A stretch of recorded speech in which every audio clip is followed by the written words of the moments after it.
Olá, irmãos, saúdo cada um de vocês com a graça e a paz do nosso Senhor Jesus Cristo, amém? O meu nome é Miriam Anita, eu estou aqui para, junto com os irmãos, estudar o texto Jesus do ponto de vista de Deus. Esse texto foi escrito pela irmã Juliana Vigil para o Manancial, que é uma publicação de meditações diárias da União Feminina Missionária Batista do Brasil. Então, como eu sempre gosto de lembrar, eu não sou teóloga, eu apenas vou fazer este devocional junto com os irmãos e contar para os irmãos aquilo que eu entendi, tá bom? Então, isso dito, vamos iniciar orando. Pai, que nós possamos aprender de Ti neste devocional, que possamos entender o que é que Tu queres dizer, o que é que Tu queres falar ao nosso coração, que nós possamos entender a importância de sermos filhos Teus e de sermos olhados através do Teu olhar. É o que eu te peço e agradeço no nome de Jesus. Amém.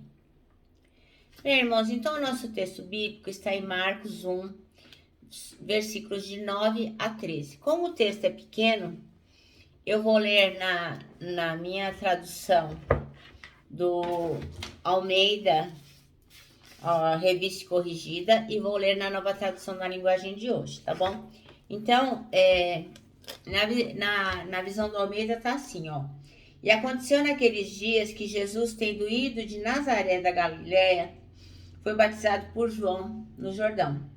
E logo que saiu da água, viu os céus abertos e o Espírito que, como pomba, descia sobre ele. E ouviu-se uma voz dos céus que dizia: Tu és o meu filho amado em quem me comprazo.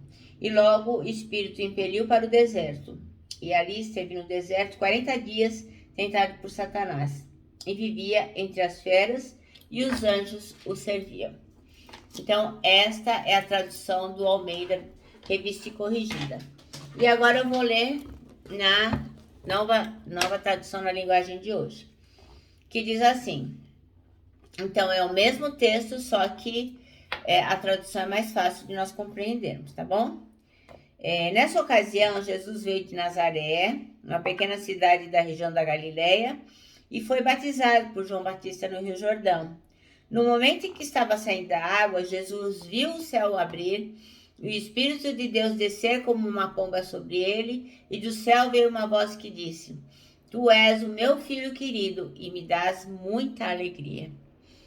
E logo depois, o Espírito Santo fez com que Jesus fosse para o deserto.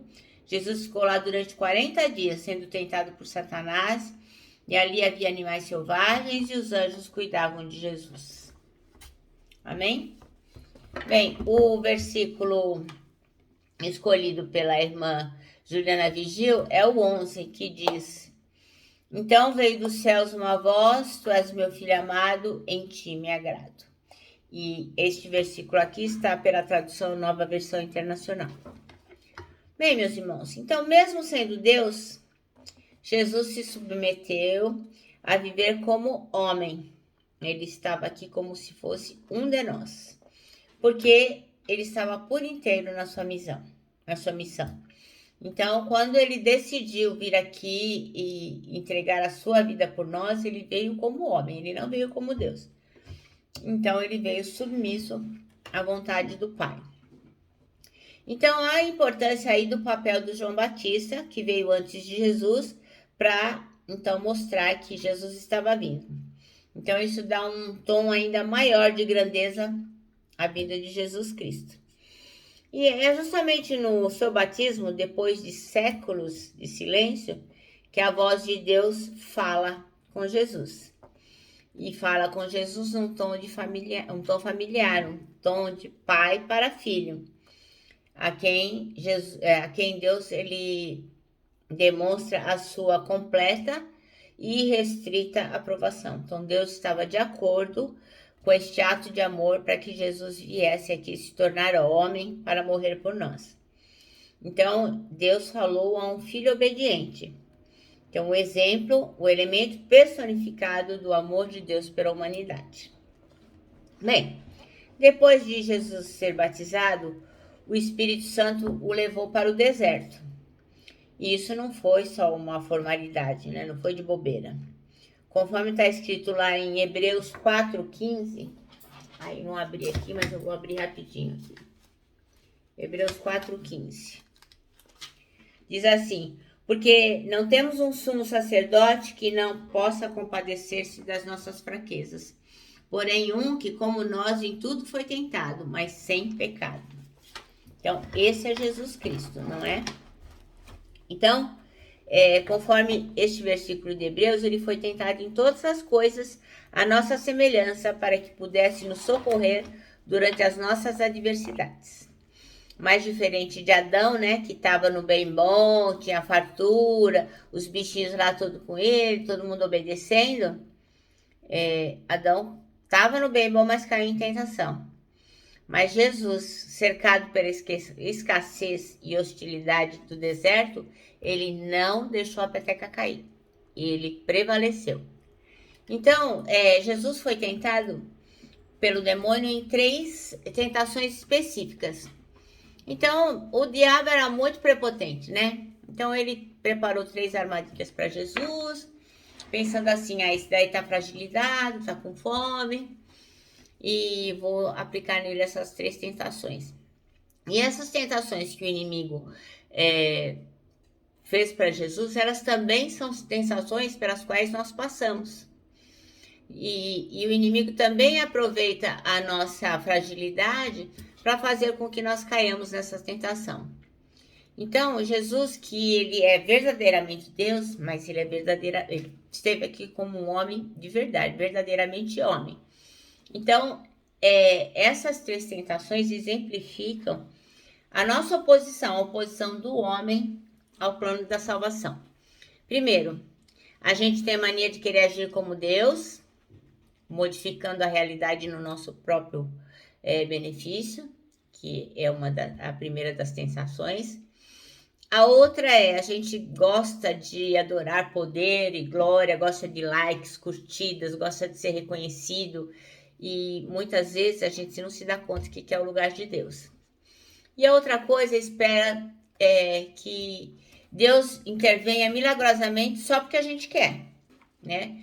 Então, quando o diabo colocou lá para Jesus se pinchar lá do monte, é tipo assim: ele vai fazer com que Deus se mexa para salvá-lo, né? Na primeira tentação, Jesus estava com fome. E o diabo falou que, se você é filho de Deus, fala que essa pedra se transforma em pão. E Jesus fez o quê? Combateu com a palavra, né? Está escrito. Então, Jesus, ele conhecia a palavra de Deus. E ele combateu o demônio com essa palavra. E você, irmão? E você, irmã? Você também conhece a palavra de Deus? Tem intimidade com ela? Então, quando a gente quer obter alguma coisa, a gente muitas vezes vai por caminhos contrários, né? Se a gente pudesse, a gente transformava pedra em pão para fazer a nossa fome de muitas coisas serem saciadas. Porque aquilo que nos torna realizado, muitas vezes vai nos realizar naquele momento, mas depois não vai nos realizar mais. E é isso o que o demônio queria, que Jesus transformasse pedra em pão, para depois ele pensar: deu ruim, e agora? Estou com fome de novo, não posso mais contar com nada. Então, a fome que nós temos que vencer é a fome vencida pela confiança na palavra de Deus. Certos que Deus vai prover todas as coisas na hora certa. A gente não precisa ficar fazendo milagre e ajudando Deus. Então, quando a gente está sedento de realizar alguma coisa nessa vida, a gente tem que encontrar em Deus o nosso fundamento. Para a gente não se iludir. Para que a gente possa realmente saciar as nossas necessidades fundamentadas na palavra de Deus. Isso é muito importante, né? Fazer a vontade de Deus. Então, a gente tem que entender que não é o que a gente fala, mas é aquilo que a palavra fala, né?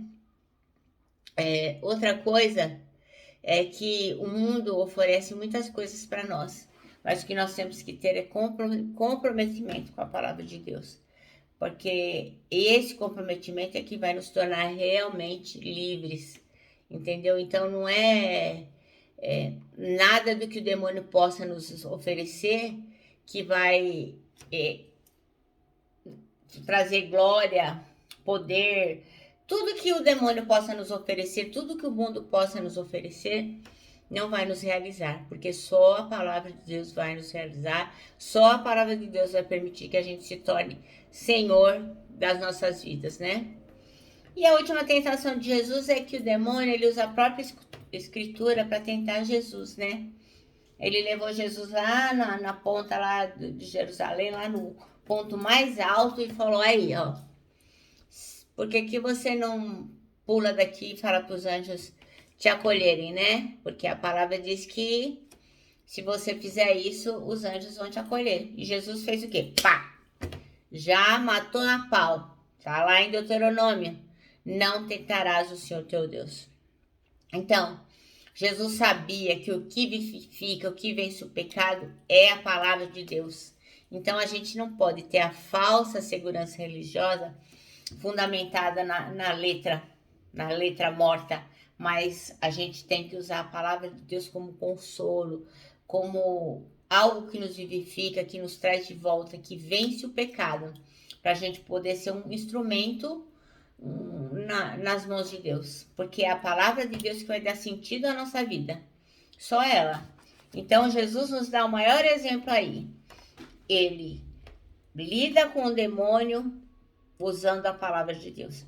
Agora, se você, irmão, se você, irmã, não lê a palavra de Deus, não estuda, não sabe o que ela diz, você fala, eu acho tão difícil, eu não entendo nada. Eu pego a Bíblia lá, ó, leio, não entendo nada. Na hora que o inimigo vier, não reclama, porque você não vai ter como lidar com essa situação.